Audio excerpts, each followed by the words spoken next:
Mari kita berdoa. Bapa di surga, kami mau mendengar suara yang indah daripada Engkau melalui firman yang akan kami bacakan. Karena itu biarlah tuntun kami, berikan kami hikmat lewat Roh-Mu yang suci, sehingga firman yang kami baca, kami mengerti, kami pahami, kami dalami, dan akhirnya menggerakkan hati kami, menggerakkan jiwa kami untuk menerapkannya dalam kehidupan sehari-hari. Tolonglah kami ya Bapa. Terima kasih Tuhan Yesus. Amin. Shalom Bapak Ibu yang kasih dalam Tuhan. Selamat pagi semuanya.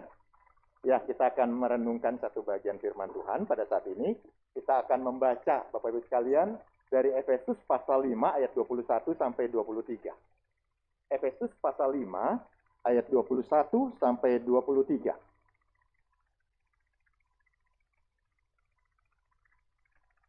Tema hari ini berjudul menikmati Allah dalam keluarga. Saya membacakan buat Bapak Ibu semua. Efesus pasal 5 ayat 21 sampai 33. Saya bacakan dari LAI yang terbaru, ya, yang terbaru. Tunduklah seorang kepada yang lain di dalam takut akan Kristus. Hai istri, tunduklah kepada suamimu seperti kepada Tuhan. Karena suami adalah kepala istri, sama seperti Kristus adalah kepala jemaat. Dialah yang menyelamatkan tubuh. Karena itu sebagaimana jemaat tunduk kepada Kristus, demikian jugalah istri kepada suami dalam segala sesuatu. Hai suami, kasihilah istrimu sebagaimana Kristus telah mengasihi jemaat dan telah menyerahkan dirinya baginya untuk menguduskannya, sesudah ia menyucikannya dengan memandikannya dengan air dan firman, supaya dengan demikian ia menempatkan jemaat di hadapan dirinya dengan cemerlang, tanpa cacat atau kerut, atau yang serupa itu, tetapi supaya jemaat kudus dan tidak bercelah. Demikian juga suami harus mengasihi istrinya sama seperti tubuhnya sendiri. Siapa yang mengasihi istrinya? Siapa yang mengasihi istrinya mengasihi dirinya sendiri. Sebab tidak pernah orang membenci tubuhnya sendiri, tetapi memelihara dan merawatnya sama seperti Kristus terhadap jemaat. Karena kita adalah anggota tubuhnya. Sebab itu, laki-laki akan meninggalkan ayahnya dan ibunya dan bersatu dengan istrinya, sehingga keduanya itu menjadi satu daging. Rahasia ini besar. Tetapi yang aku maksudkan ialah hubungan Kristus dengan jemaat. Bagaimanapun juga bagi kamu masing-masing berlaku, kasihilah istrimu seperti dirimu sendiri, dan istri hendaklah menghormati suaminya. Bapak Ibu yang kasih dalam Tuhan, tema ini terkait dengan Hari Ayah, ya, terkait dengan Hari Ayah. Tadi Pak Christian sudah sampaikan Hari Ayah harusnya minggu depan ya, tapi nggak apa-apa ya, kita renungkan hari ini nggak apa-apa. Siapa tahu dengan firman hari ini menjelang Hari Ayah minggu depan, kita sudah para ayah dan juga keluarga sudah mempersiapkan sesuatu buat mereka.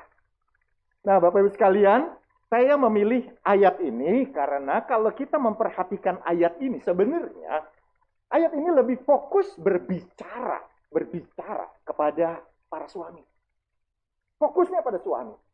Yang kemudian bagaimana suami diingatkan tentang bagaimana dirinya membawa istrinya, kalau saya coba cakupnya lebih luas lagi, dan keluarganya untuk dekat dengan Kristus. Jadi ini berbicara tentang suami yang dekat dengan Kristus, maka Paulus memberikan gambaran, bahkan memberikan sebuah pengertian bahwa engkau kepala karena Kristus kepala, keluargamu adalah anggotanya karena jemaat adalah juga anggota tubuh Kristus.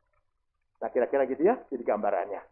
Nah, Bapak Ibu sekalian, kalau saya bilang pada zaman sekarang keluarga telah kehilangan ayahnya. Keluarga telah kehilangan ayahnya. Ayah ada tapi nggak pernah hadir. Ada secara fisik tapi nggak pernah hadir. Ayah ada sih di rumah kalau pulang kerja. Ayah ada kalau hari weekend nggak buka, nggak, kalau dia karyawan dia weekend libur ya, ada sih di rumah. Ayah ada kalau hari Minggu. Tetapi ayah punya kesibukan sendiri kalau udah di rumah. Ayah mencari kesibukan dan urusannya. Ayah nggak pernah hadir untuk keluarga. Betul nggak? Di sini begitu nggak? Hari Minggu, hari libur, ya, gua udah capek kerja. Apa salahnya sih kalau gua pergi mancing? Dari pagi sampai malam. Besok pagi bangun kesiangan hari Minggu. Capek, habis mancing. Gitu kan? Kebaktian kedua aja. Mumpung sekarang jam 10. Ya. Lah, nanti istrinya nunggu, anaknya nunggu, babenya bangun tidur karena capek mancing. Ya kan? Bangun pagi, mandi beres-beres, bawa mobil, sampai di gereja. Nggak ada omongan apa-apa.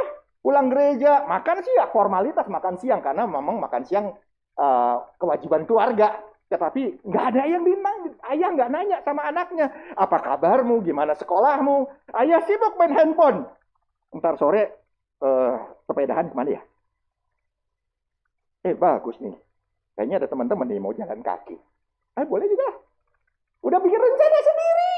Tuh anak sama emaknya makan, ngobrol. Si bapak cari kegiatan sampai sore, sampai malam ngapain? Ada, tapi nggak hadir.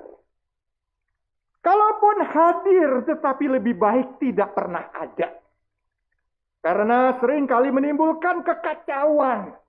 Kalau udah ngobrol, bikin emosi naik. Kalau udah ngobrol, mood langsung berubah. Akhirnya rasa damai itu hilang karena adanya babe. Siapa di sini bapak-bapak ngerasa begitu? Nih anak ngumpul, ngobrol sama emaknya atau anak-anak ngumpul gitu ya. Kita datang. Wih, sekali. Waktu kita di dapur, di kamar, rame mereka ngobrol. Kita datang. Atau kadang-kadang anak, udah ya Maya? Bersama. Mau belajar. Ayah hadir. Tapi anak-anak dan istri udah ngerasa. Ini bikin mood berubah. Lebih baik menghindar daripada kacau. Bapak Ibu yang kekasih dalam Tuhan. Saya pikir keluarga telah kehilangan ayah. Inilah yang terjadi yang menjadi sebuah buah pikir sepanjang beberapa dekade terakhir. Tahun 90-an ada sorotan, Bapak Ibu sekalian. Ada penelitian yang begitu serius terhadap fatherhood, kebapaan, ke ayah. Ada sebuah generasi yang kemuliaan, mereka itu seperti kehilangan identitas keayahan, identitas maskulin. Banyak anak dibesarkan dengan femininitas oleh keibuan. Sehingga banyak ayah yang kemudian, anak yang kemudian bertumbuh di dalam gejolak emosional juga. Tidak berpikir panjang, perhatikan diri kita. Betapa sering kita mudah marah, bukan? Betapa sering kita menjadi kurang bijaksana, hai para ayah, para suami. Inilah yang kemudian menjadi sorotan. Saudara, dampak dari hilangnya ayah di dalam keluarga itu terasa sekali bagi anak-anak kita. Kalau bagi istri kadang-kadang mereka maklum aja, itu nggak Buyang? Oh enggak ya, saya menuduh Buyang nanti suaminya begitu. Tidak. Saya nggak mau bertanya. Ntar seolah-olah saya kenal siapa, suaminya bagaimana. Tidak. Tapi saudara, kalau kebanyakan bagi istri mah maklum aja ya. Suami gue udah begitu, dari pacaran udah begitu. Kawin katanya mau berubah, udah kawin juga sama aja. Udah maklumin aja dengan hati yang lega. Tapi anak-anak kita nggak bisa. Anak-anak aja nggak bisa. Anak putri yang kehilangan sosok pria. Maka mereka dari sebuah penelitian di Afrika Selatan, sebagian Amerika Serikat, dan diterbitkan sebuah jurnal tentang restrukturisasi fatherhood.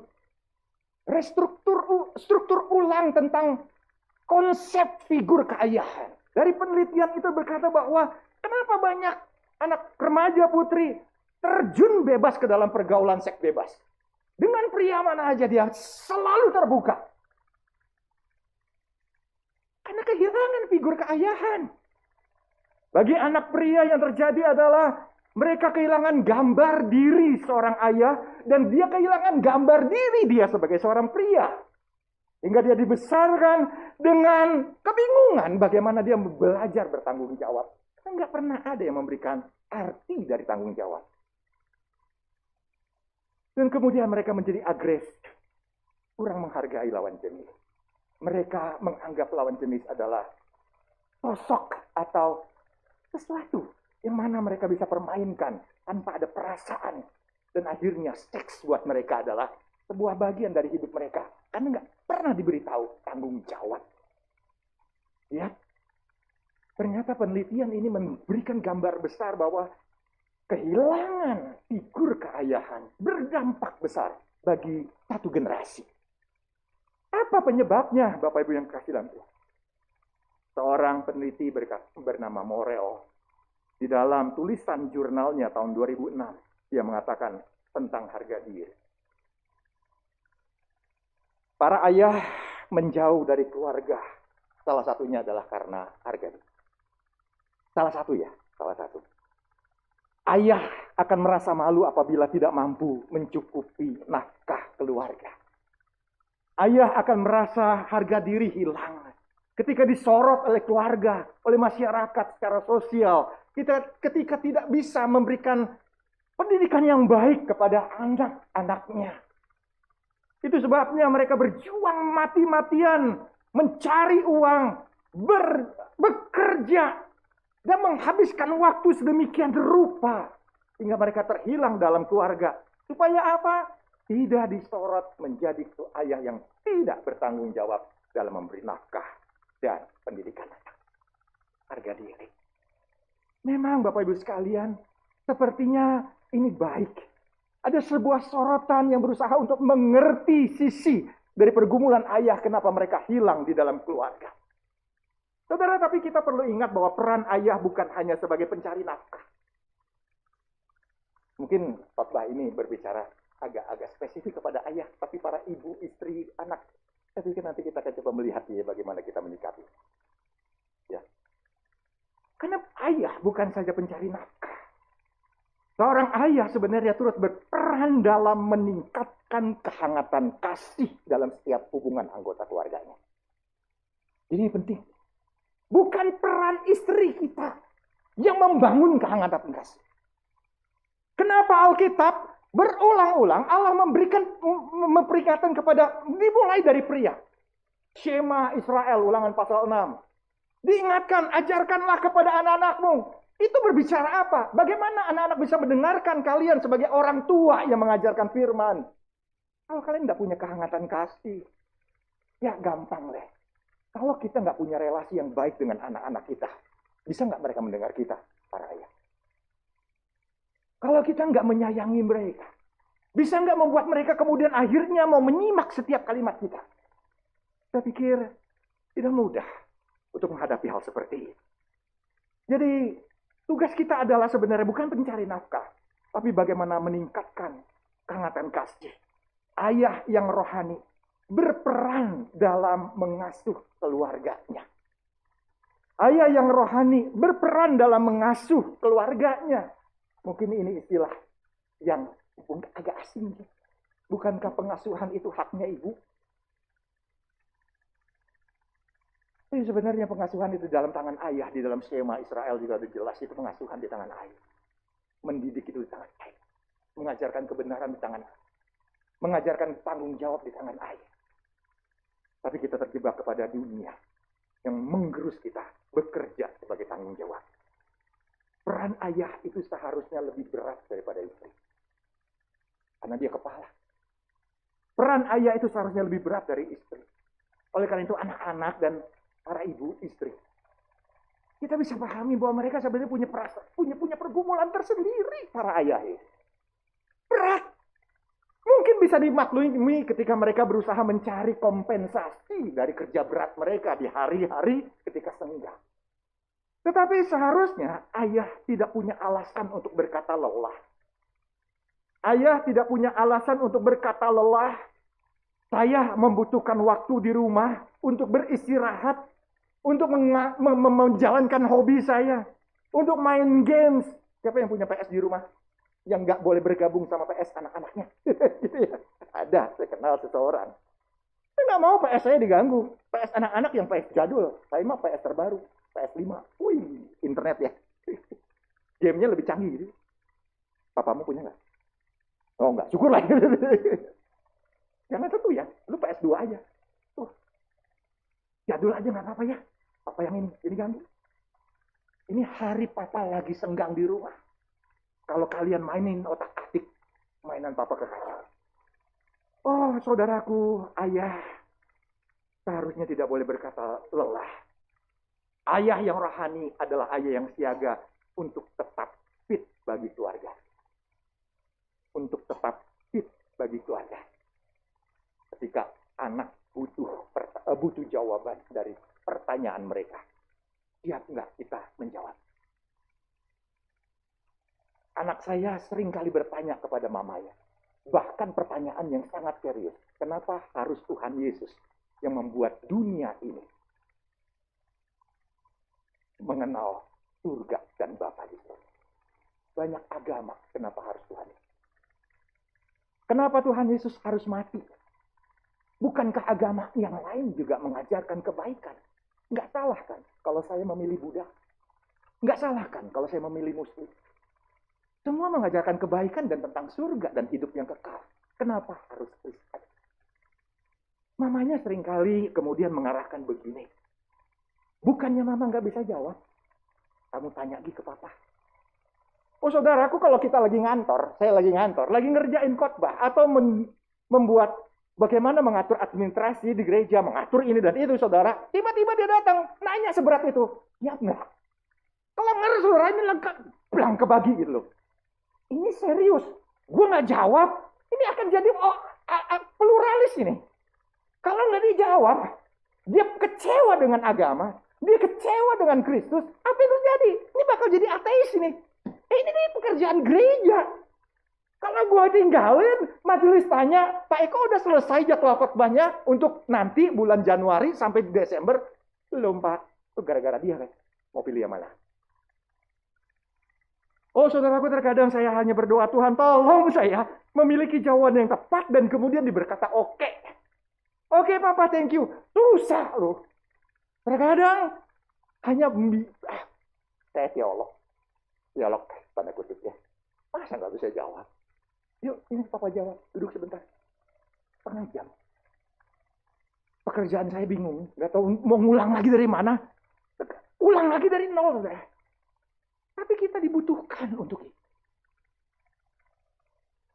Anak-anak kita bukannya tidak mau bertanya sama mamanya. Tapi anak-anak kita butuh ekstra pikiran kita sebagai ayah untuk menjawab semua hal tentang kehidupan. Tentang agama. Tentang iman. Tentang bagaimana dia melangkah. Tentang bagaimana dia memutuskan untuk kuliah. Seringkali kita menyerahkan pada siapa? Ya kepada Allah dalam doa. Tanya mama Gi. Tanya mama Gi. Semua mama. Dan papa hanya pintar menjawab dengan berkata, tanya mama Gi. Oh saudaraku, seorang suami, seorang ayah, tidak pernah lelah untuk keluarganya. Karena itu, sebagai ayah dan suami, dia dipilih Allah untuk menuntun keluarganya, untuk membawa keluarganya kenal Allah. Dan bagaimana keluarganya mengalami kehadiran Allah. Bagaimana mereka, anak-anak kita, istri kita, bisa merasakan. Pernah nggak kita mengalami dalam keluarga itu kesaksian-kesaksian hebat? Ada nggak dalam kehidupan keluarga kita? Saya yakin ada. Nggak usah kita bilang bikin altar keluarga lalu kesaksian hebat itu terjadi. Pernah nggak kemudian anak-anak kita pulang sekolah, Papa terima kasih ya, Mama terima kasih ya. Atau tadi Dede belajar loh, Dek. Udah bingung tadi malam tuh mau belajarnya kayak apa. Dipaksa-paksa Papa suruh tidur jam 10. Nggak bisa tidur, tapi tetap nyalain lampu kecil. Gitu ya, tetap belajar. Bingung mau belajar apa. Papa Mama bilang, doa ya Dek ya. Emang ulangan Papa nggak bisa jawab. Untuk besok Mama nggak bisa jawab. Adik cuma berdoa. Malam udah gitu Tuhan nggak ngerti apa yang mau dihadapin untuk ulangan besok. Tidur aja. Dah tidur. Besok bangun pagi, mukanya cemberut, gelisah, berarti dia belum bisa memahami soal yang akan dihadapi. Pulang sekolah, di mobil, Pak, pertanyaannya ini, dia belajar semalam, aneh enggak? Yang kemudian dia berkata, terima kasih ya Pak untuk udah didoain. Itu pengalaman hebat enggak? Terjadi enggak dalam keluarga kita? Menuntun keluarga pada Kristus, membawa keluarga kenal Allah, membawa keluarga mengalami kehadiran Allah. Ini peran pemimpin rohani dalam keluarga. Ayah adalah kepala yang kemudian Kristus menghendakinya untuk terjadi dalam keluarga kita. Kita nggak bisa menghindari panggilan itu. Nah, Bapak Ibu sekalian, apa saja? Yang pertama, saudara, peran itu yang kita bisa lakukan adalah, pertama, kata Paulus, tunduklah seorang kepada yang lain di dalam takut akan Kristus. Efesus pasal 5 ayat 20. Peran kepala, peran ayah yang rohani dalam keluarga. Yang kemudian dia membawa keluarganya kepada Kristus, membawa keluarganya kenal pada Allah, membawa keluarganya mengalami kehadirat Allah, keluarganya mengalami banyak mukjizat, banyak keajaiban, banyak hal yang penuh dengan kuasa. Yang pertama, seorang ayah perlu menaklukkan diri terlebih dahulu kepada Kristus. Kata menundukkan diri, itu kata yang menyatakan penaklukan, menyerah, benar-benar melepas semua kebanggaan, semua simbol kejayaan, semua simbol kemenangan, dilepas. Bapak Ibu bisa bayangkan bagaimana seorang yang raja kalah perang, yang kemudian dia melepas semua mahkotanya, dan dia menundukkan diri kepada raja yang berkuasa yang baru, yang menaklukkan dia. Itu yang Paulus maksud. Tundukkanlah dirimu. Seorang ayah yang menjadi kepala, dia menunjukkan kehancurannya, pertobatannya kepada Kristus, menyerahkan semua kejayaan, kekuatannya kepada Kristus. Supaya apa? Kristus yang mengisi kejayaan. Kristus yang mengisi kekuatannya. Kristus yang mengisi hikmatnya. Kristus yang mengisi mulutnya. Kristus yang mengisi hatinya untuk mengasihi. Dan enggak sedikit saya sering kali mendengar di depan saya, ayah-ayah itu, aduh, menyakiti hati anak-anaknya. Bego lu, di gereja. Mana mulutnya dikuasai oleh Kristus. Anaknya jatuh. Ada luka. Tuh, bapaknya ngobrol dengan majelis. Seolah-olah perbincangan dengan majelis adalah urusan sinodo yang gede. Anaknya terluka. Bodoh amat, urus. Lihat. Jangan lihat ini Sumber Sari ya. Ntar dilaporin lagi. Nggak ada di Sumber Sari begitu. Saya temukan itu. Apa perasaan anak itu? Dibegoin di depan jemaat. Dipermalukan oleh mulut ayahnya.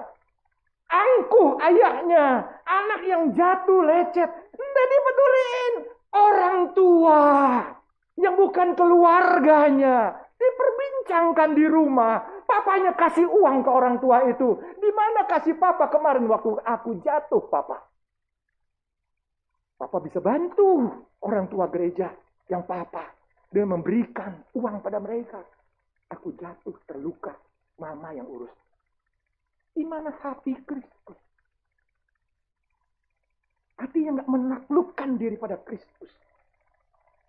Oh saudaraku, marilah kita menaklukkan sepenuhnya diri kita kepada Kristus, supaya Kristus menguasai kita.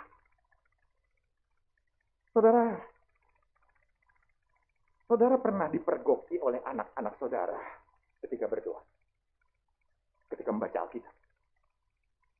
Ini saya mau tarik secara spiritual, kehidupan spiritualitas kita. Satu. Salah satu itu berbicara tentang bagaimana kita memberikan perhatian dalam kasih sayang.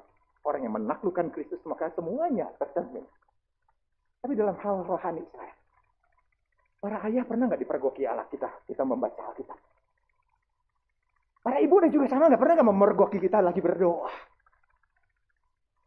Tahu nggak itu bentuk penaklukan pada Kristus yang kemudian mengagumkan buat mereka. Ternyata nggak cuma di gereja. Papa mama berdoa di rumah. Papa mama membaca Alkitab.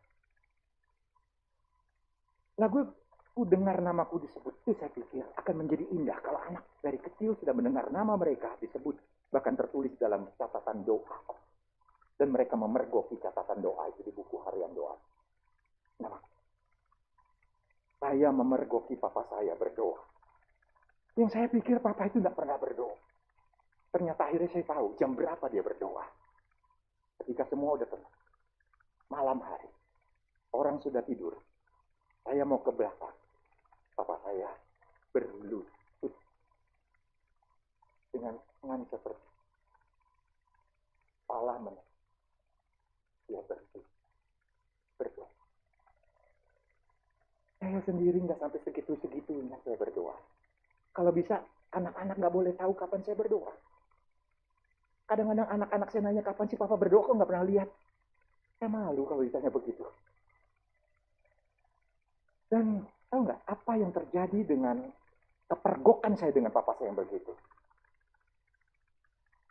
Sampai beliau meninggal, saya mengalami banyak kuasa dari doa. Kebaktian tahun baru tanggal 1. Saya harus menempuh perjalanan 80 km naik motor dari tempat pelayanan saya ke gereja tempat saya melayani. Kebaktian tahun baru. Jam 4 pagi itu saya bisa serempet sama bus. Motornya bengkak-bengkok. Tapi saya masih bus. Oh, itu sepi. Jalan di Lampung itu sepi. Pagi-pagi itu nggak ada orang. Motor bengkak-bengkok setangnya saudara. Ngegas tuh begini. Pernah buat motor gasnya begini. Rodanya ke sono, setangnya begini saudara. Begini ngegas. Kalau saya sepeda sih bisa saya paksa gitu ya. Ini saya udah getak-getok bannya yang bengkok saudara. Akhirnya ngegas. Apa yang terjadi pada pagi itu? Ada satu perasaan kata papa saya cerita begini. Ada satu perasaan papa harus bangun saat itu dan langsung berdoa. Anakku sedang pergi pelayanan. Dan anakku sedang mengalami sesuatu saya tidak tahu. Dia hanya berkata, Tuhan mampukan dia untuk ke gereja. Saya tidak tahu. Saya pulang. Saya ceritakan. Dan papa saya bilang apa? Kok papa ada perasaan kamu seperti ini? Papa nggak ngerti kalau itu ada truk atau bus atau kendaraan lain waktu kamu jatuh. Papa tahu cuma dengar namamu sekarang. Tapi pagi itu dia bilang aku berdoa untuk ya cuma pembangunan gereja gak bisa terus. Sejak saya melihat dia berdoa dan berlutut, saya tahu dia berdoa bukan cuma untuk saya tapi untuk gereja Tuhan. Pernah nggak kita terpergok? Seorang yang menaklukkan diri pada. Yang kedua saudaraku.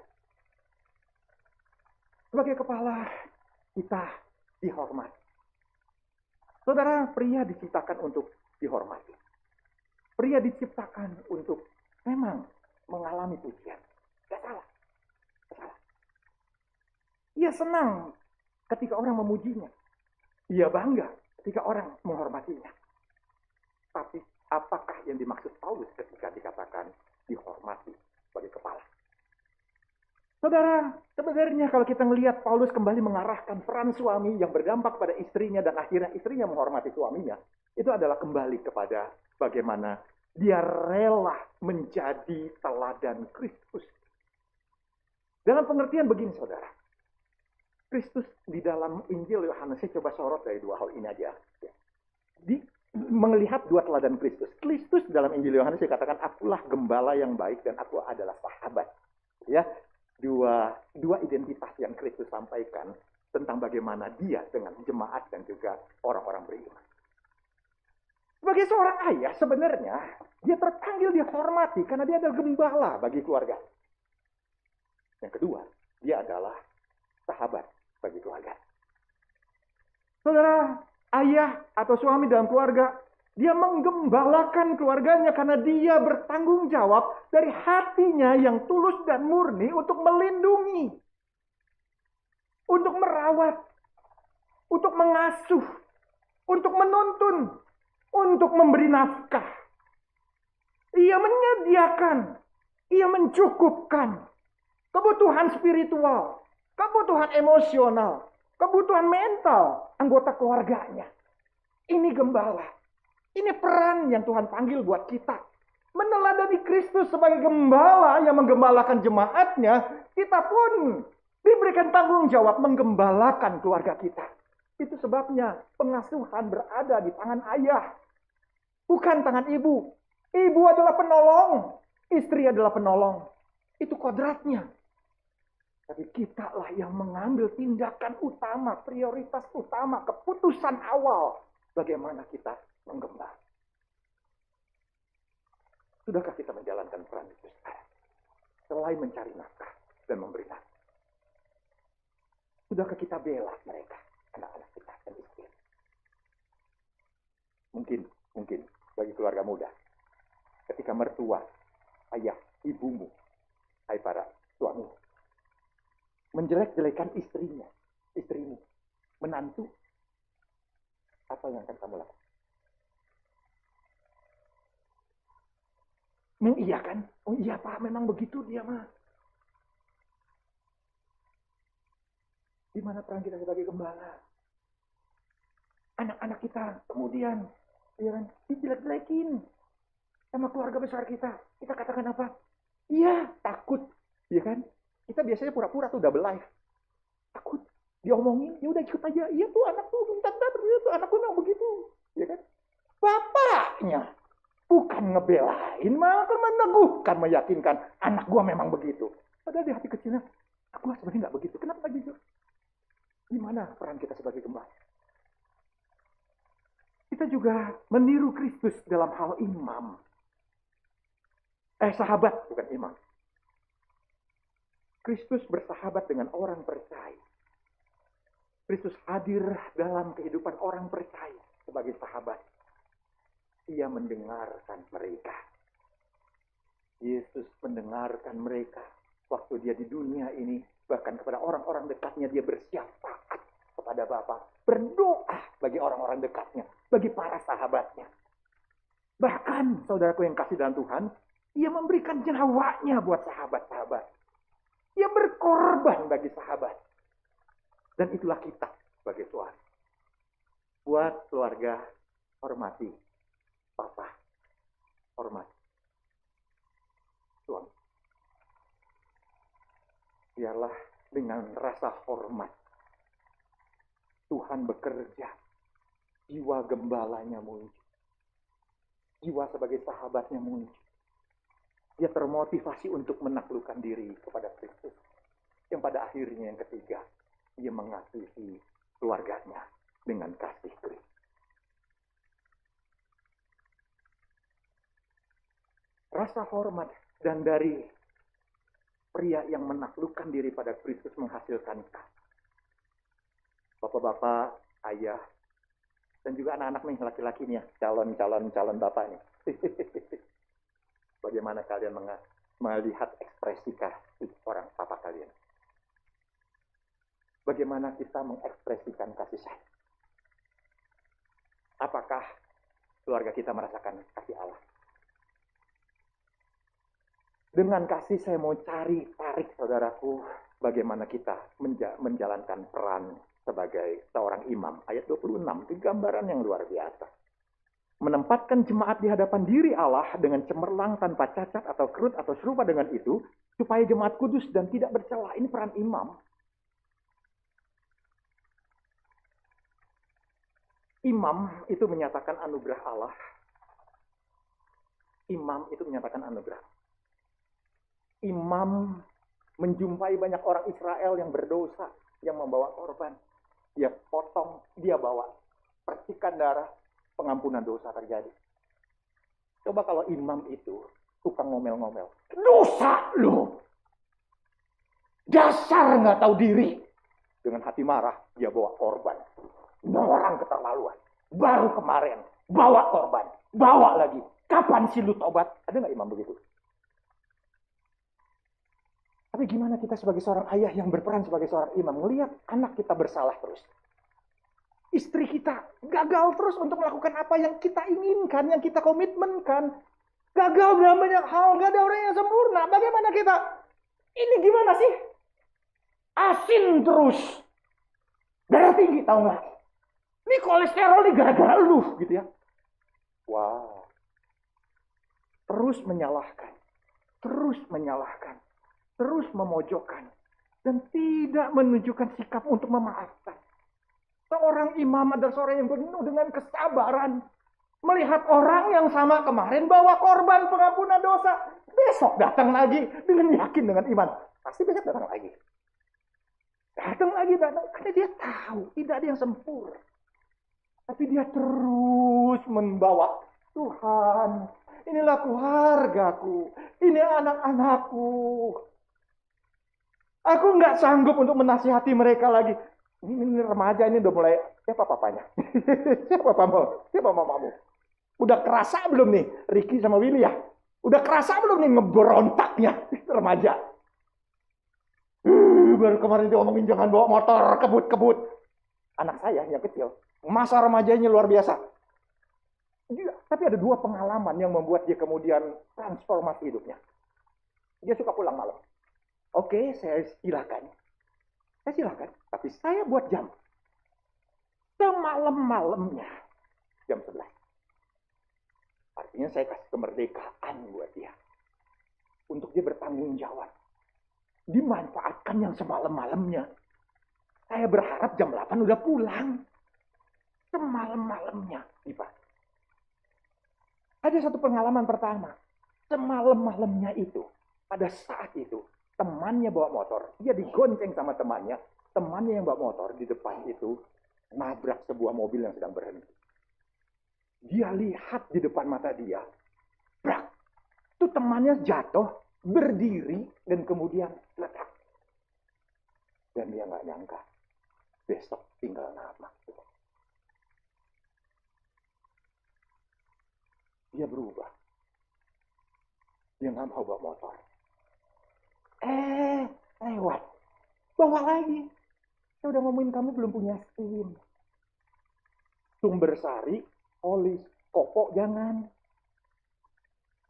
Itu aja tuh batasnya tuh. Sumber Sari, Polis, Kopo jangan. Lewat jembatan Kopo, papa tahu ngomel nih gitu ya. Jembatan Polis itu tuh. Tahu nggak kemana? Ke Lembang. Hebat ya? Bener sih. Sumber Sari, Polis, enggak ke Kopo. Bener, cuma saya harus nambahin. Nggak boleh lewat Pasir Koja. Soekarno-Hatta. Artinya dari ujung ke ujung Soekarno-Hatta dia nggak bisa lewat kan? Lupa saya ngomongin. Lembang. Sebuah tikungan di Lembang yang banyak jual tape. Ketan bakar itu. Tikungan itu kan tajam tuh. Tahu ya?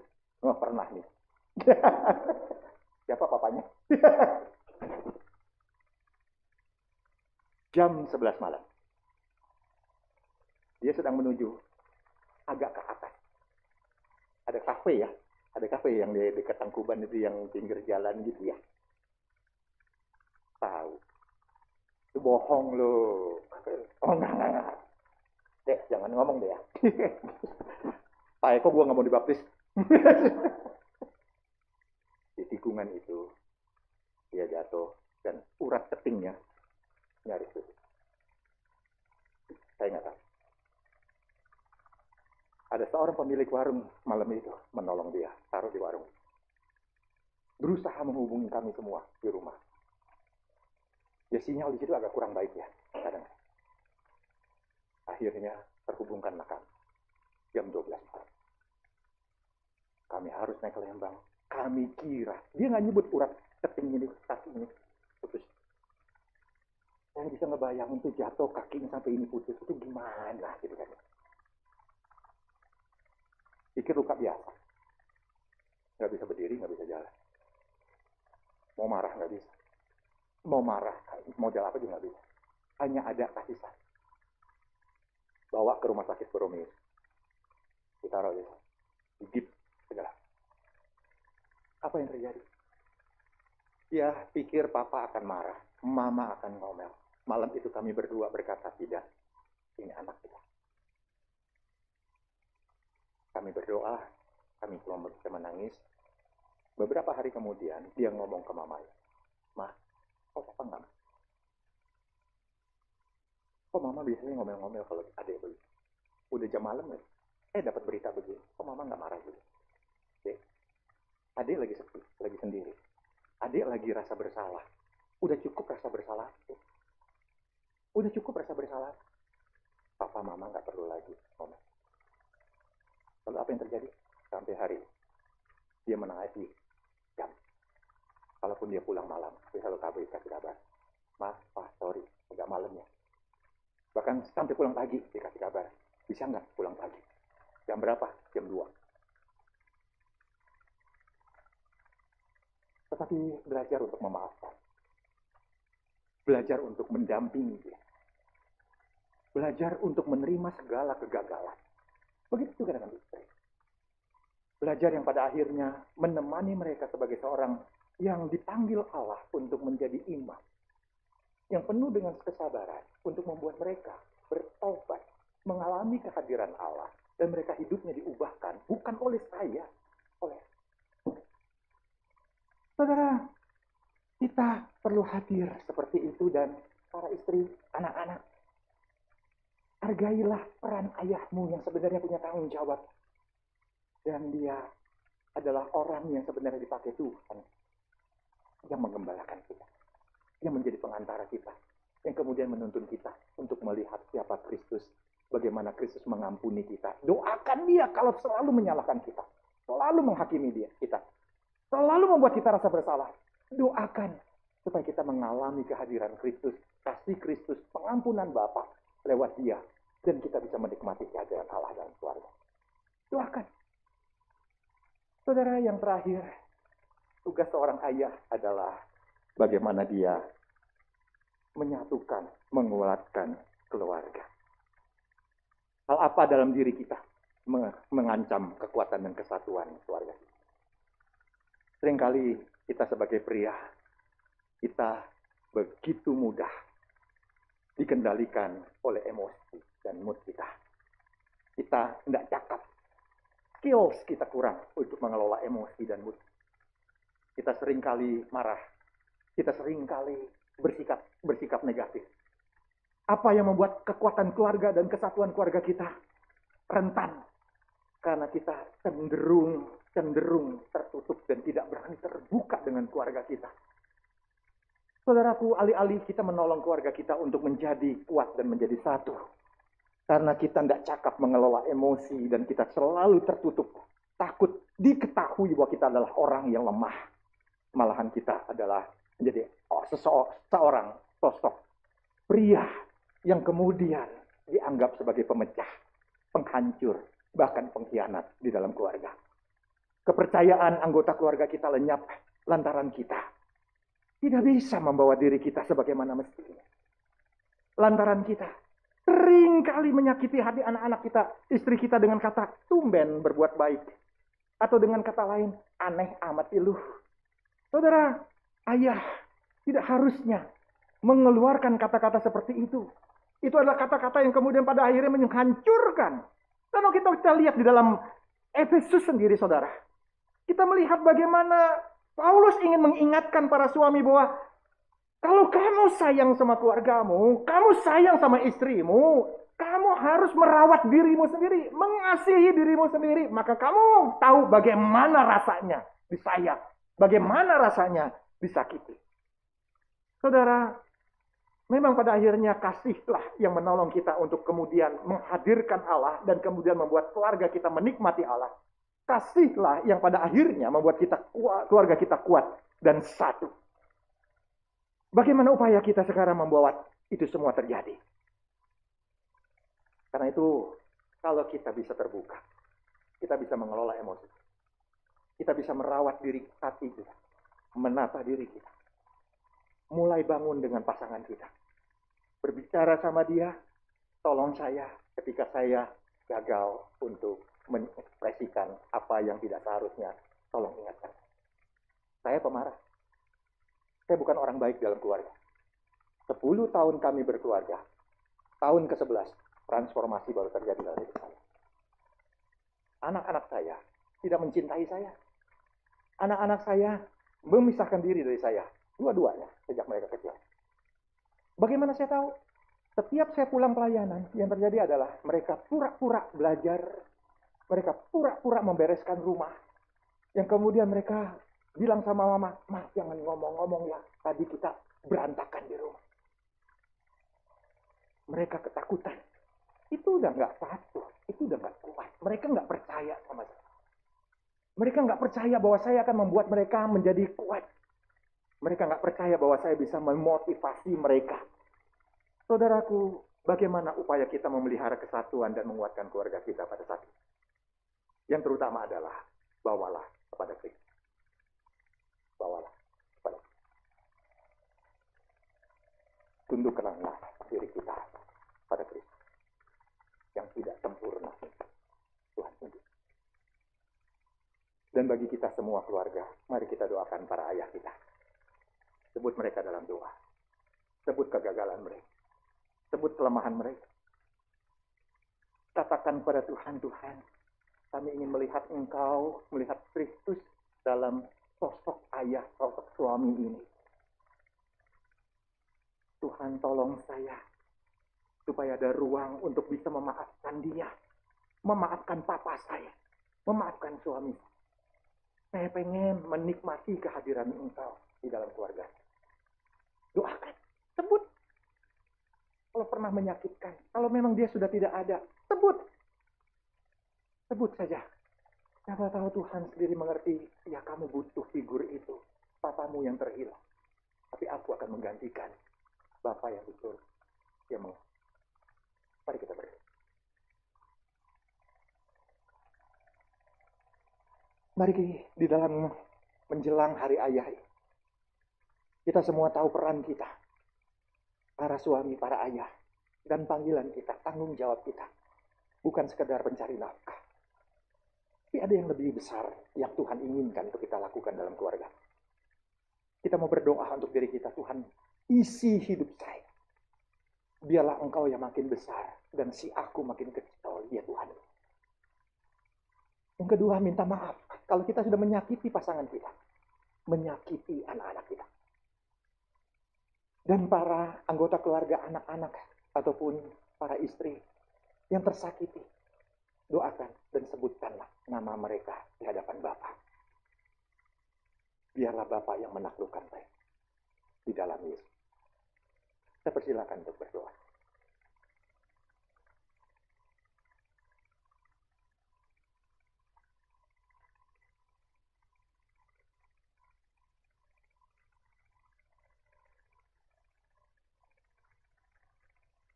Ya Bapa, umatmu berdoa untuk orang tua mereka, untuk ayah, untuk suami. Umatmu berdoa untuk diri sendiri. Umatmu berdoa untuk kasih sayangmu ya Bapa, menguasai diri. Hadirlah, kuatkan, teguhkan. Ampuni kalau kami lemah, kalau kami gagal. Jadikan kami kembali hidup di dalam putra-Mu Yesus. Bentuk